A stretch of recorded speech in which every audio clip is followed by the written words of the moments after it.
Today we're going to talk about the fingerprints of the tribe of Dan upon the flag of Denmark, which we have here. The fingerprints of the tribe of Dan on the flag of Denmark. But first we're going to start with a general outline of the migrations of the tribe of Dan from the Middle East to Northern Europe. There were two main migrations of the tribe of Dan to Northern Europe. The first one was primarily via the sea. It started at the time of the exodus of the 12 tribes of Israel out of Egypt, and another part of it started prior to the Assyrian exile of the 10 tribes of Israel in the 8th century. We can see the first migration on this map in orange.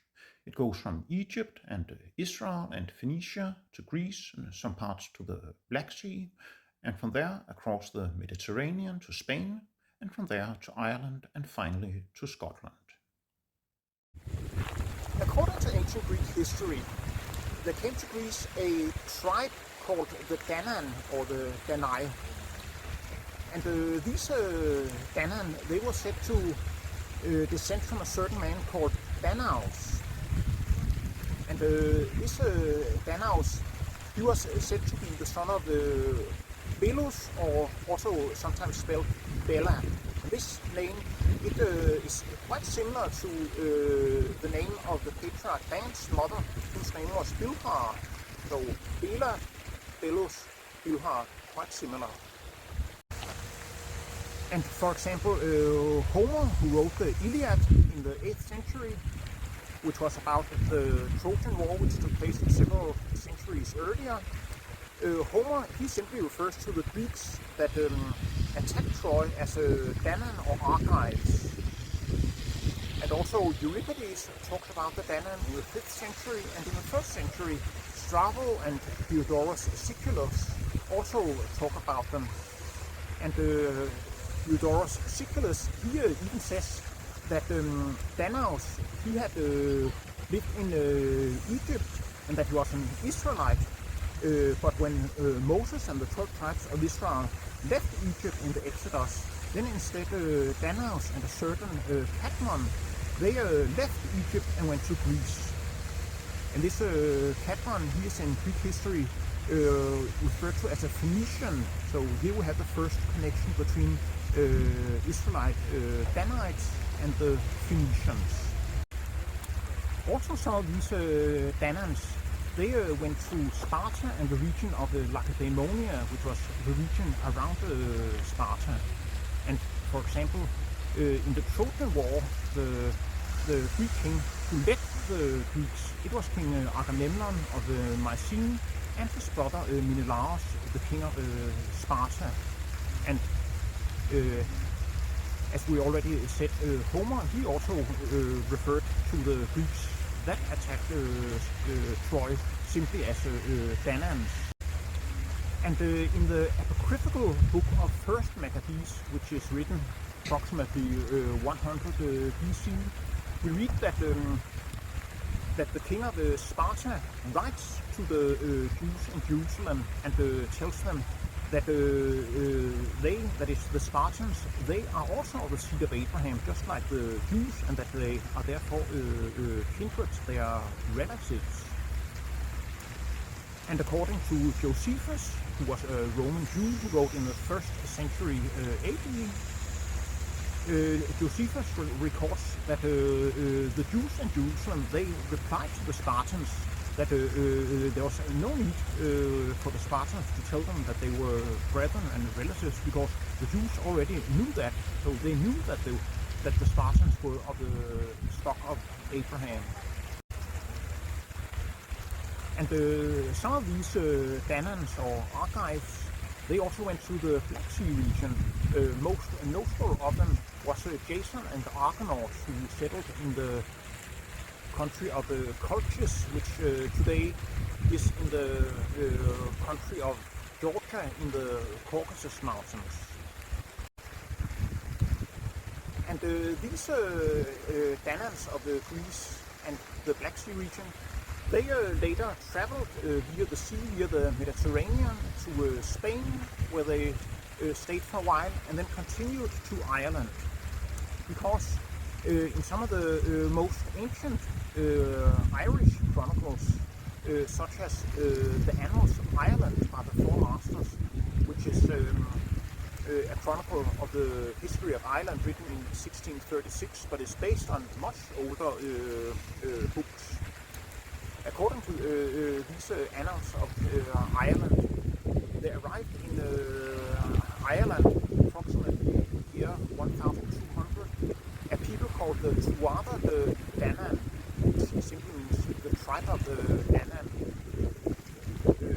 Almost identical name to the ones in Greece and the tribe of Dan of Israel. And approximately 200 years later, there arrived a people called the Milesians, also in Ireland. And these Dannans and Tuatha the Dannan and the Milesians, they were obviously of the same people, because when the Milesians arrived 200 years after the Tuatha the Dannan, they were able to communicate with each other in the same language. And according to the Annals of Ireland by the Four Masters, the Tuatha the Dannan had lived in Greece for a long time, and they had also cooperated closely with the Phoenicians. And according to Geoffrey Keating in the History of Ireland, written in 1634, the Tuatha the Dannan, they had left Greece after a battle with the Assyrians. And that is notable because the lost 10 tribes of Israel, they are recorded in the Old Testament of the Bible to have been deported by the Assyrians. And also according to Geoffrey Keating, the Milesians who came 200 years after the Tuatha the Dannan in Ireland, they were also known as the Gabelians or the Scots. And the reason they were called Scots is because they had lived a long time in Scythia, which is the region around Ukraine and southern Russia. And Geoffrey Keating says that after the Milesians had been driven out of their homeland, they lived 150 years in quote-unquote Gothland, between the Black Sea and the Caspian Sea, which is the same region as Scythia. And from there, they went to Ireland. And the ancient name for Ireland was Scotia. It was only in the 9th century that the name Scotia began to be, that it was what we now know as Scotland. In 1837, a Spanish priest, Joaquin Villanueva, who had moved from Spain to Ireland, he published a book in Ireland called Phoenician Ireland. And in this it says that the Tuatha the Dannan, they got their name Dannan from the quote-unquote Phoenicians, who had lived in the city of Dan in northern Israel, where they set up a false god and image and idol, which they worshipped, and from there they traveled to Ireland. And what it says is completely taken from the chronicle about the tribe of Dan in the book of Judges.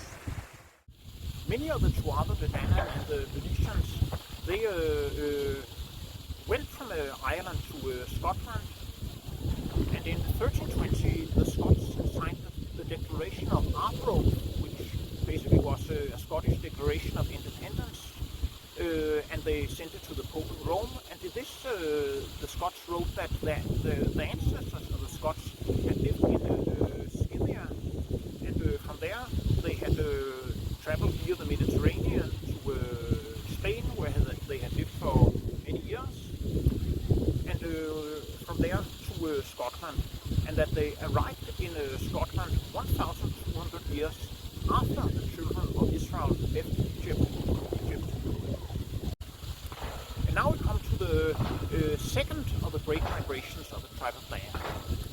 This migration, it went from the land of Israel to Scandinavia and to Denmark in particular. This migration, it took place around the same time as the Assyrians deported the rest of the 10 tribes of Israel out of the land of Israel, which was approximately in and around the year 721 BCE. And the Assyrians placed the lost 10 tribes of Israel, including the tribe of Dan, in northern parts of the Assyrian Empire in what today is northern Iraq and western Iran, southeastern Turkey and Syria.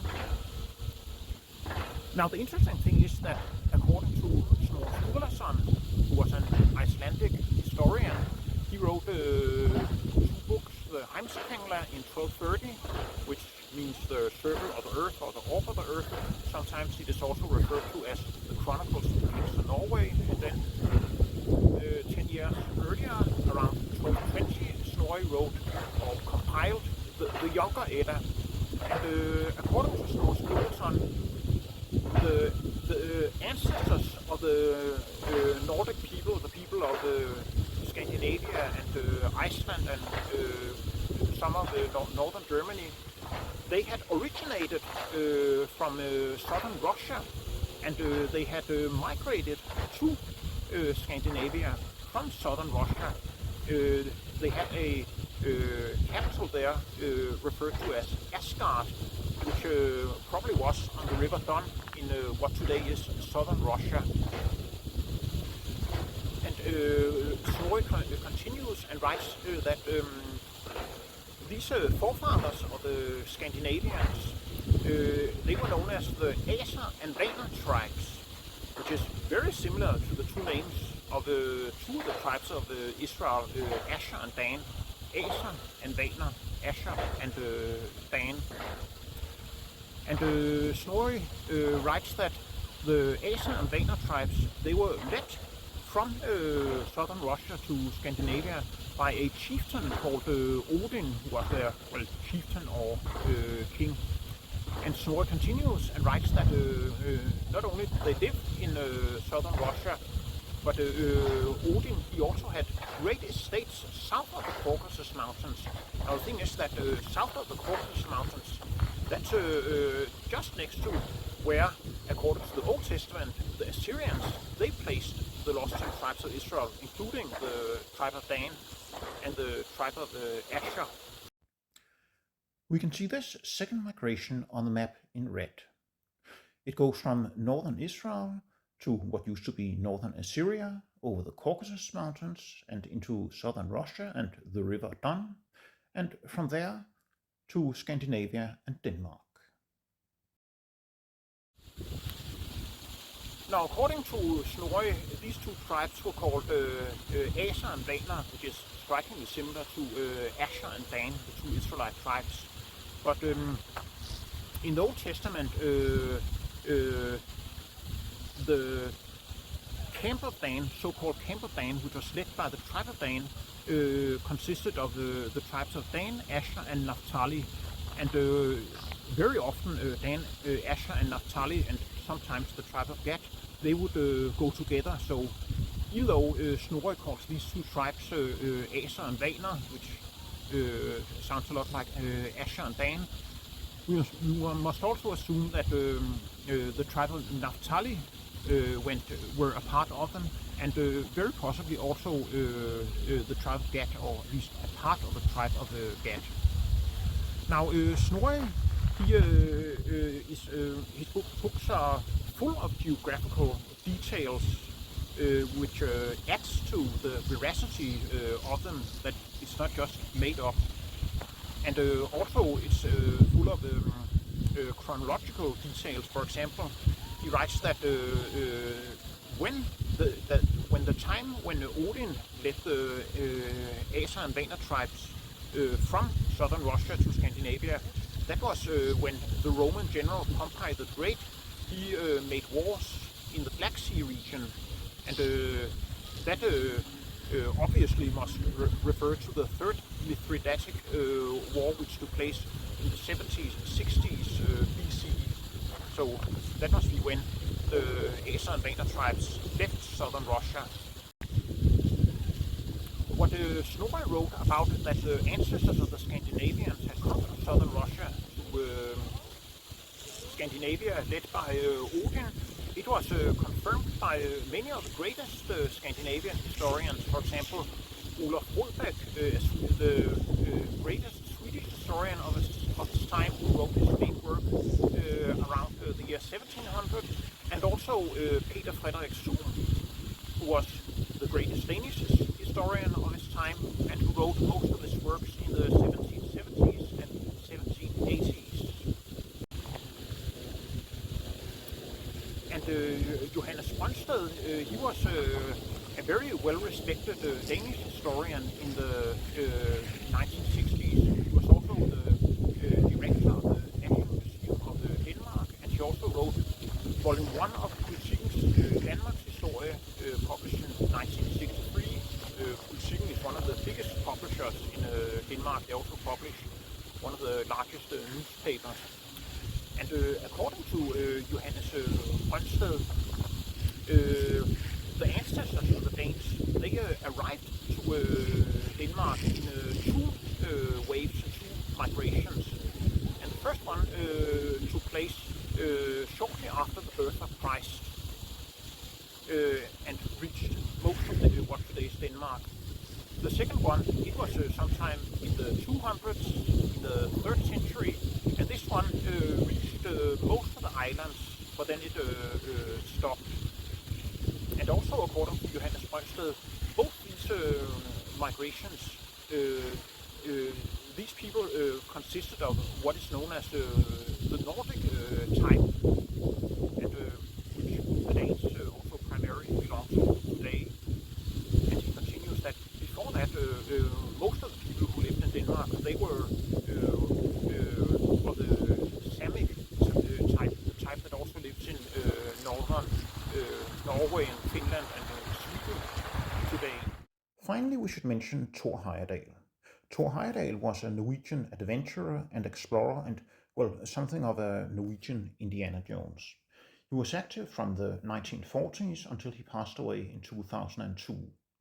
His final project, it was called Jagten på Odin, which means the search or the hunt for Odin, and in this Thor Heyerdahl sought to confirm what Snorre Sturluson had written, that the Aser and Vaner tribes, they were the ancestors of the Scandinavians who had been led to Scandinavia by Odin. And Thor Heyerdahl traveled to Azov in southern Russia, where he made archaeological digs, and he also traveled to Azerbaijan, where he met the Odin people. He believed they got their name from Odin of old. And the Odin people is one of the very few ethnic groups in Azerbaijan who have remained Christians and are not Muslims. And he wrote about this in the book Jagten på Odin, The Search for Odin, in 2002. But anyway, now this introduction to this video has become longer than I expected. So we're going to finish here, and then in the next video we're going to concentrate on what this video was supposed to be about, which is the fingerprints of the tribe of Dan upon the flag of Denmark.